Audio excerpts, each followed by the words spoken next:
दरम्यान मराठा आरक्षणासंदर्भातील कालच्या अधिसूचनेमुळे कुठल्याही समाजाचं आरक्षण कमी होणार नाही, विरोधी पक्षाचे नेते संभ्रम निर्माण करतायत। भाजपा प्रदेशाध्यक्ष चंद्रशेखर बावनकुळे यांनी टीका केली आहे। मराठा आरक्षणावर चंद्रशेखर बावनकुळे यांची ही प्रतिक्रिया।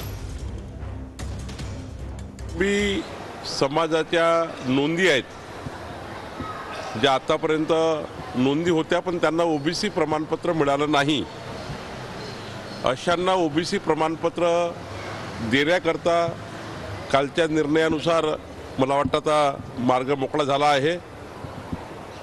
काही अडथळे यायचे, कुणबी नोंदी असूनही प्रमाणपत्र मिळायचे नाही, काही अडचणी यायच्या, त्यामुळे मला वाटतं कालच्या निर्णयाने ते सोपं होईल आणि कुठलंही ओबीसीचं आरक्षण कमी होणे याकरता नेहमीच राज्य सरकार आणि आमचा पक्ष हा ओबीसी समाजाच्या मागे पूर्ण ठामपणे उभा आहे।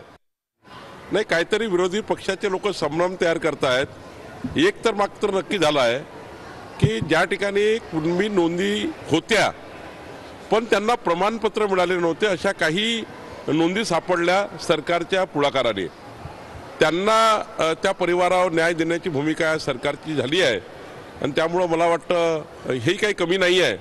नोंदी होत्या पण प्रमाणपत्र मिळत नव्हतं, ते पुढाकाराने सरकारच्या पुढाकाराने मिळालं आहे।